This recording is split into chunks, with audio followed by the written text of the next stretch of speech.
In the late 18th century, the French economy was in shambles. France was in debt from irresponsible financing, and the people were hungry, only to be supported by the Third Estate, the lowest and largest group of people in France's caste system, while those above them lived in the lap of luxury. The ruler of France, King Louis XVI, was therefore deeply unpopular, and in 1789 the people began to rebel, declaring themselves independent from the king and forming the National Assembly of France.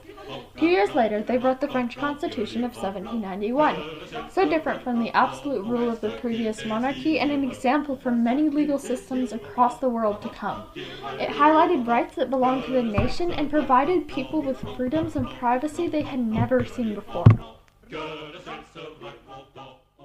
In the late 1780s, unrest was brewing in France. France was ruled by King Louis XVI, and he was investing too much money in the American Revolution when they were already in debt from the 7 Years' War. Bankruptcy was spreading throughout the country, and people were starving. The society was split into 3 estates: the clergy, the nobility, and everyone else. The first and second estates, although the richest and most powerful, were exempt from taxes, living a posh life. In contrast, the third estate fed the country, doing all the work and paying all the taxes. On June 20th, 1789, the king called an emergency meeting at the Palace of Versailles, the convocation of the Estates General. Each class got only one vote, even though the Third Estate made up 98% of the population. Finally, the Third Estate had had enough. They decided that they didn't want their fate in the hands of those who already benefited from them, and so they broke off, creating the National Assembly of France. Some people from upper classes joined as well. King Louis XVI disapproved, and he attempted to stop them from meeting by locking the assembly room, provoking the commoners to meet in a public tennis court. They pledged not to give up until they made up their own constitution. This was known as the Tennis Court Oath.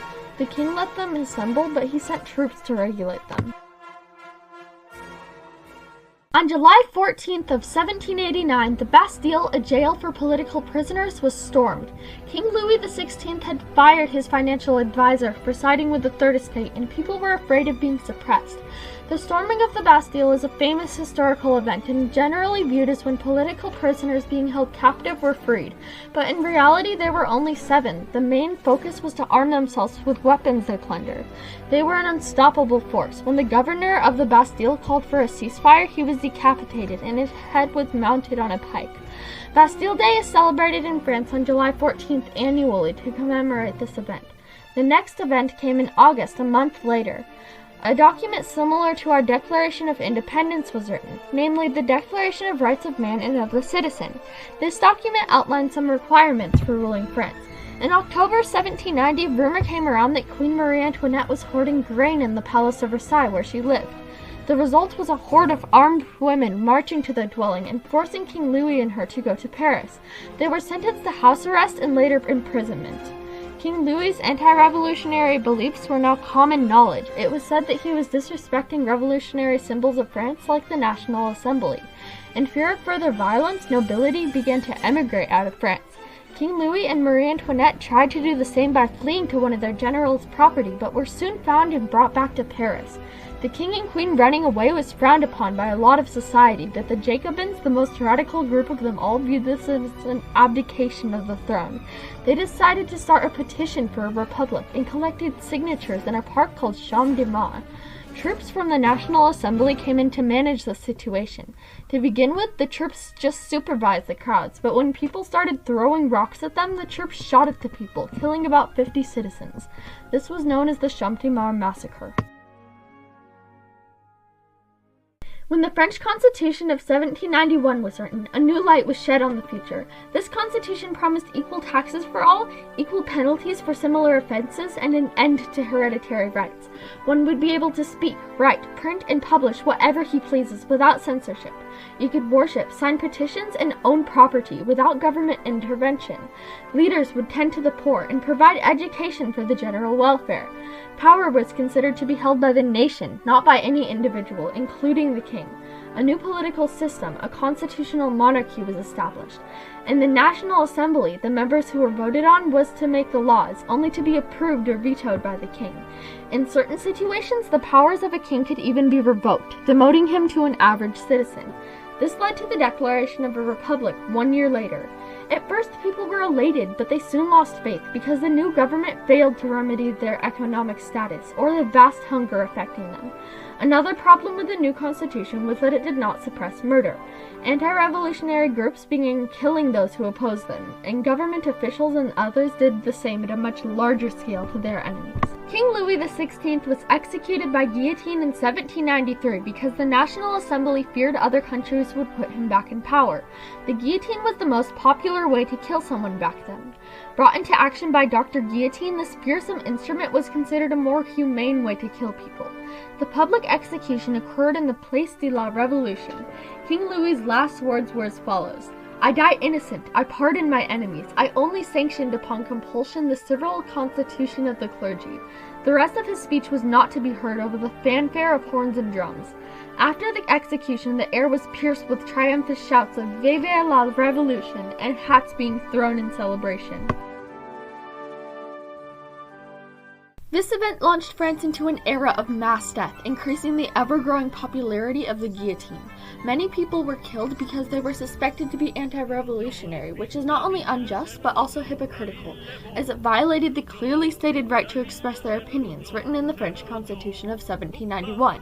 In total, about 16,000 people lost their lives to the guillotine. In 1792, France declared war on Austria, and Prussia joined Austria. King Louis encouraged the Prussians to join the war, and this was part of the reason he was imprisoned. The Declaration of Pillnitz and the Brunswick Manifesto pressed on the consciousness of the French people.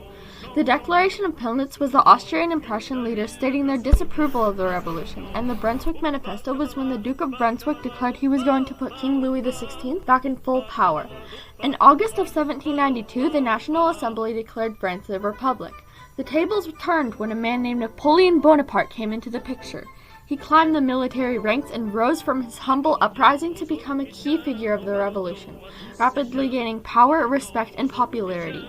He efficiently defeated and made peace with the Austrians in the south, sending money back to France and greatly improving the economic situation. In November 1799, Napoleon and two other men named Emmanuel Joseph Sées and Pierre Roger de Caux staged a coup d'etat. The three of them wrote a new constitution, placing themselves in charge, but Napoleon ended up with the most power. He became the Emperor of France, initiating 6 costly wars and much hardship to follow. These events did not have the immediate impact they were intended to have, but the ideas were so radical they lit a flame engulfing Europe and beyond in one revolutionary fire. These virtuous ideas came in the form of legal documents and protests, stating that rights belonged to the individual and loyalty to the nation. After Napoleon was defeated in the Battle of Waterloo, royalty was restored to France by other countries, but there were many changes.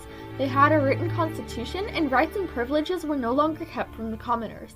There was an elected parliament, and the country's laws were unified. The maxim, liberty, equality, fraternity, was inlaid in their newspapers, documents, speech, and way of thinking. In other countries, peasants began to revolt. For example, the French Revolution was a key influencer for the Haitian Revolution, the first slave revolt ending in success. The French Revolution made many people consider the questions of racial equality, women's rights, and religious freedom. These topics and the fight for liberty are still relevant in teachings today. French laws were organized and an example for legal systems and modern politics across the world.